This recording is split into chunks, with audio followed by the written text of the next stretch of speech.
Today we're going to talk about mindfulness of the body.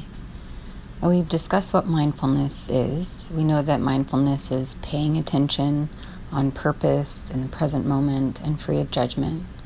So when we apply mindfulness to the body, it's simply paying attention on purpose in the present moment, free of judgment, to anything arising in the body.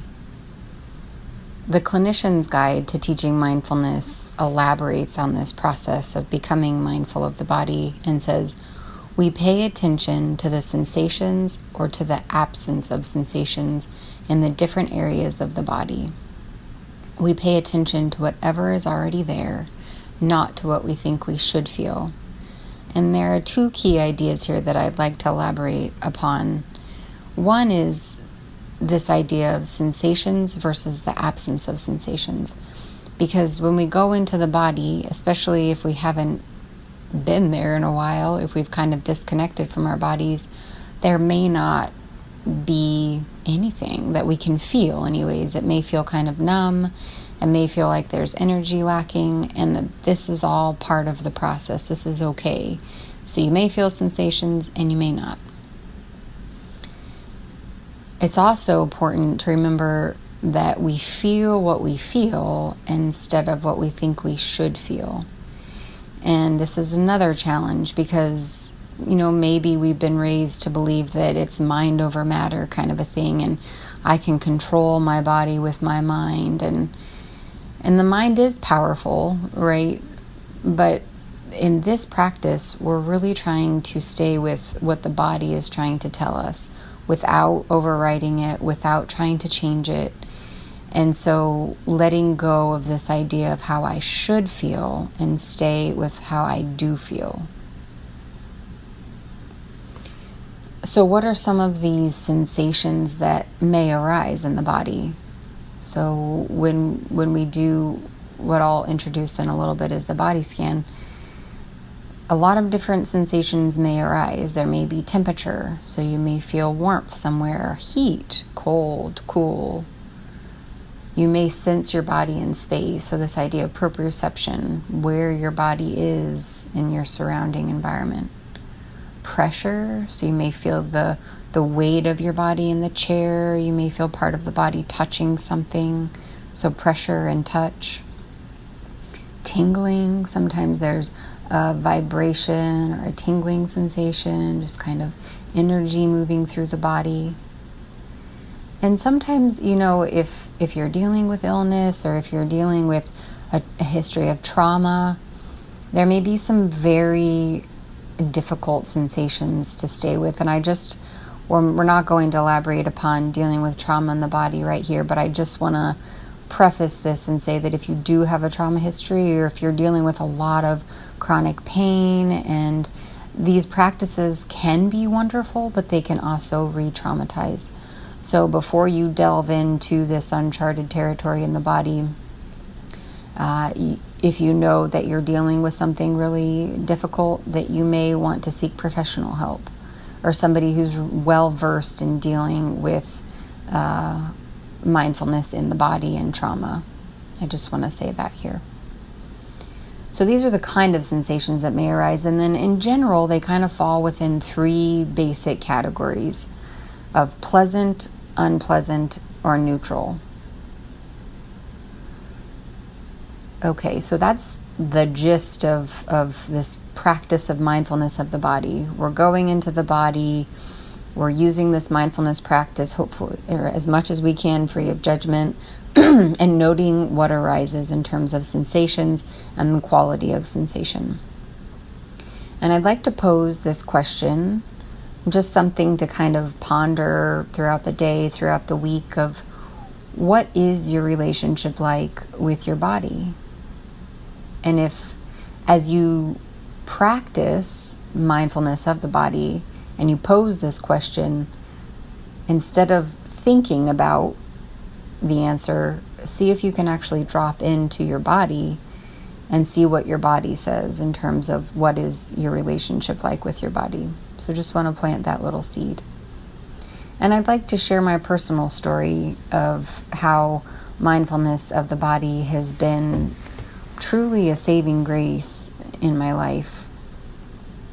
I was a gymnast for 21 years, and I learned how to be very mindful of my body, but I wouldn't even use the word mindful. I would use aware, because mindfulness to me kind of involves this element of kindness and non-judgment and acceptance, whereas I knew what was going on in my body, but I also learned how to override it, distrust it, judge it, fear it. And as a gymnast, I was in touch with every part of my body, like down to the teeny tiny baby toe of how it was pointed or not pointed. But I also had this strong inner critic that went along with that awareness of my body. And this way of being in my body, knowing it very well, but also knowing how to fight it, resist it, override it, perfect it, became deeply ingrained. And when I was 23, I retired from the sport, and I continued to have this awareness along with this inner critic. As my body changed, I lost my athletic shape, and it kind of led to this deepening of an already underlying depression and disordered eating pattern. So I struggled deeply for a couple of years with these issues, and I fortunately came upon the teachings of Tara Brach and Jack Kornfield. I started learning about mindfulness and the body scan, and I started to just implement the body scan into my, maybe not daily practice, but almost maybe weekly. As much as I could, I tried to do this body scan practice, and I slowly started to kind of unravel the inner critic and the judgment that was related to the sensations in my body. And that's where it started. And so from, I would say, around 2005, when I first started these practices, to 2014, I was slowly deepening the practice, slowly getting a little bit more comfortable with it. And then in 2014, following the birth of my son, my body basically tanked. And I thought I was going to die. I mean, I could hardly stand for more than a couple minutes at a time. I couldn't walk down to the mailbox. Could hardly eat anything because of all these reactions. It was just, and I had no idea what was going on in my body. Doctors didn't know. I have a medical background, had no clue. So, I'm trying to gather all this knowledge and information. And, basically, in some moments, all I could do was just be with what was there. And as unpleasant as some of the experiences were, the seed had been planted, this mindfulness seed had been planted, that there was a deeper knowing within me that it wouldn't last forever. And that in some instances, sometimes it was too overwhelming and I couldn't be curious about it. I was just scared and I would stay. But sometimes I could get curious about it and kind of ask, what's asking to be seen here? I could open my heart with a kind awareness to what my body was expressing. And I'm still kind of in this process, but I feel like it has been my saving grace. And basically, I feel like over the past 14 years, I've been coming back home, home to my body, home to this physical vessel. And it's not to say that these practices of mindfulness will make our bodies feel perfect and only create pleasant experiences. It's not about that. Because we'll continue to have pleasant, unpleasant, and neutral experiences. But mindfulness offers this spaciousness and accepting presence to bear witness to what arises and passes in our bodies. And it's really, in my mind, the only way to live to our fullest potential is to be with what is there in the moment, because that's all we have. Mindfulness teaches us how to live from the inside out as opposed to the outside in. We're so focused on what we look like and what we do, and this is a shift to what do I feel? And it can be challenging because we may have been taught that the body was something to be ignored, changed, perfected. As I mentioned, I learned how to override every signal from my body, but it got to the point that it was going to it screamed at me and told me, things are going to be different. So to simply be with what is may bring up resistance. And even if we do decide to venture into the territory of the body and try to be mindful, it may be more unpleasant than pleasant at first anyways. That's not the end of the story, but at first it can be really unpleasant. So we might ask, why on earth would I want to experience these things if they're going to be unpleasant?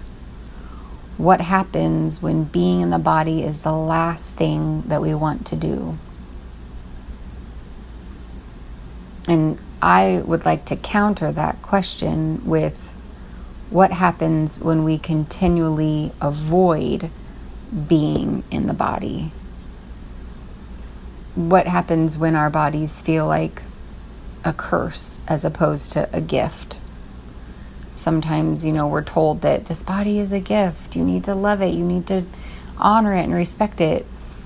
And I do believe that, but there are times that our bodies feel like they've betrayed us. But the body may feel like a curse, or it may feel like it has betrayed us because we've turned away from it for so long. 300 million people globally suffer from depression, about the same number with anxiety, 35 million with addiction, and I think these numbers are greatly underestimated because there are so many people who are suffering in silence. But so much of these issues, depression, anxiety, addiction, are related to suppressing and not being able to tend to the body. There's kind of a mathematical equation that puts suffering equal to pain times resistance. So this suffering, in my mind, I think about this heavy armor that we've built up over our lives. That every time something arises in the body, something that's unpleasant, something that we don't understand, we take this heavy piece of armor and we slap it on it. And over time, we build up this massively heavy armor. And it's exhausting to carry around, and it's a huge burden. And every time that we override, resist, ignore, it's like covering up another part of our body, and this armor just gets bigger and bigger and bigger.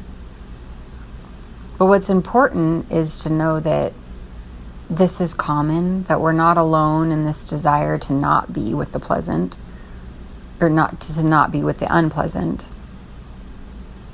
So we understand that we're not alone, and kind of bring an element of kindness to this desire to protect ourselves and armor ourselves. And to also know that this intention to protect ourselves, to armor ourselves, was a way to survive. And so we can thank ourselves for wanting to survive, for allowing ourselves to survive. And now we have a new and more effective way. And so it's going to be a process of kind of de-armoring, in a sense, to come back home to the body, to not live in this shell of metal, this heaviness, this burden. And mindfulness allows us to bring that resistance part of the suffering equation close to zero, bit by bit, so we over time can free ourselves of suffering. There's a saying that says the issues are in our tissues.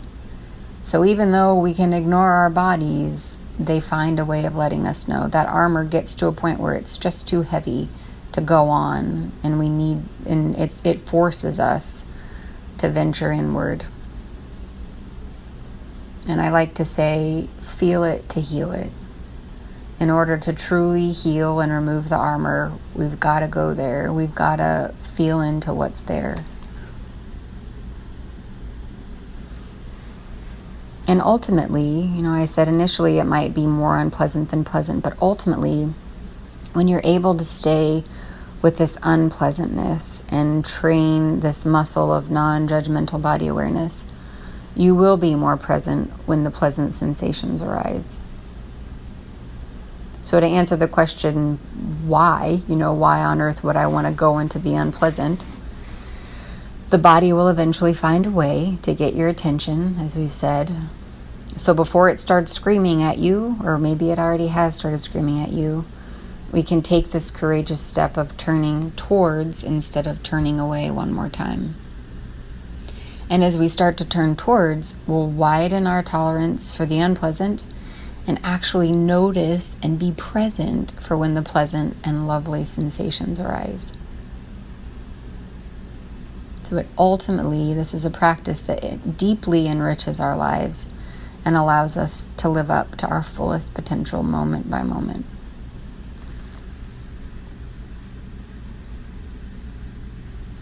I'd like to talk about just a few ways to practically implement this into your daily routine. One way is to just start where you're at and where it's easiest. And this may mean starting at the periphery of your body and moving more towards the center of the body. A lot of heavy emotion is housed in the throat, in the heart, in the gut, in the belly, the lower belly. There's a lot of emotion along this kind of central axis of the body. So if that's too overwhelming, you start where it's easiest, and you may start with just feeling your fingers, feeling your toes, feeling the lower parts of your limbs, things like that, and you move inward. Doing guided body scans. There are a lot of guided meditations like this online. John Kabat-Zinn has some online. There are many. You just Google it, and if you want kind of some resources for that, I can give them after class. Waking up and going to bed, take a minute to touch in and do a little mini body scan. So once you've practiced the guided body scans and understand the process, before you go to bed or first thing in the morning, you just kind of touch in and you do a brief one. You can set an alarm a few times throughout the day and tune in. We have plenty of practices where we tune out, which those have their place too. But we can counter that by tuning in. And when the alarm goes off, you do a gentle body scan, or you just kind of come into the body as a whole and feel what's happening right now. And the last little tidbit of advice or ways to implement this would be to develop a prompt that allows you to come into your body. It's the invitation to go there. You can ask, what is asking to be seen now? What am I feeling in this moment? What is the body expressing right now? These are all questions, and you can develop one that feels right to you. But what is the body expressing right now? What is it trying to tell you in this moment?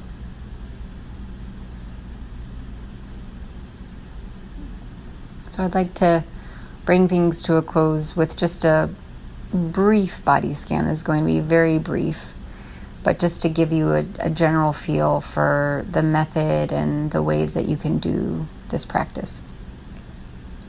So I invite you to close your eyes if you're comfortable with that, or you can keep them open and just kind of soften the gaze, looking down and in front of you. And find a comfortable position in your chair.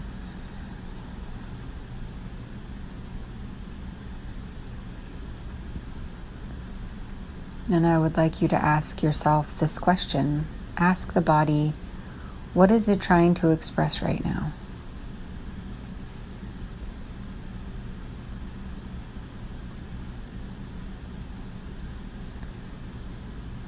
And from this invitation, we'll gently bring our attention to the bottoms of our feet as you feel them touching the ground.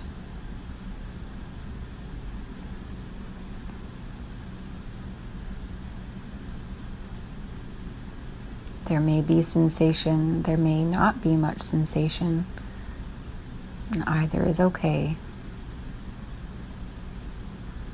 Moving the attention to the lower part of the leg, the calf, and the front of the shin, into the knees. See if you can feel deep into the joint. deep into the tissues.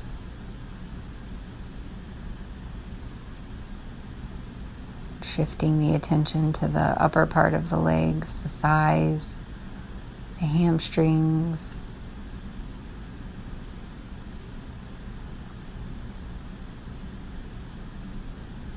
Remembering the types of sensations that may arise. Temperature changes, warmth, coolness, pressure, pain, contraction, expansion. Moving into the pelvic region.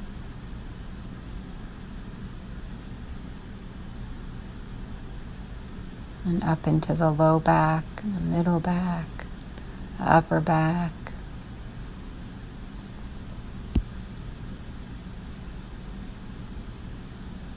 And gently shifting the focus to the front part of the chest and the abdomen.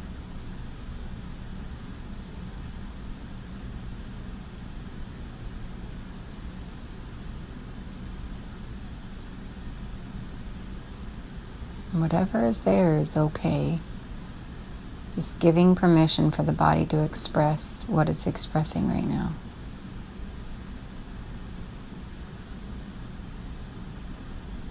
And bringing the attention to the fingertips and the hands, into the lower arm, the forearm, the elbows, the upper arms and the shoulders. Moving the attention to the neck and the head, the face,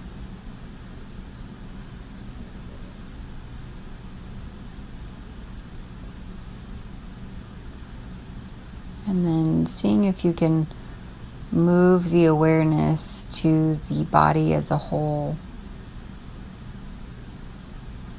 sensing whatever sensations are there.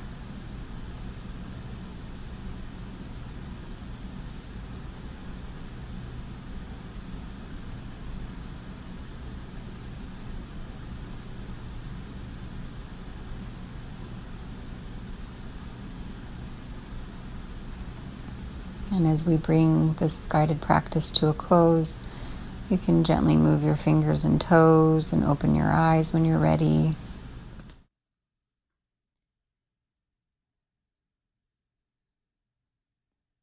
So that's a very brief body scan. These can be anywhere from 5 minutes to 45 minutes to an hour even. You can really get very detailed, I guess, or stay with sensations longer. So I'd like to end with this quote that I saw on my calendar the other day. It's by Mark Nepo. And I really felt that it spoke to this practice of mindfulness of the body. And it says, every time we reach beyond what is familiar, there is this necessary acclimation to what is new. It is the doorway to all learning. We needn't be afraid of it or give it too much power. We simply have to keep leaning into what we are learning. And I feel like with these practices, we're kind of leaning in to learning about our physical being again and relearning what it feels like to truly be home.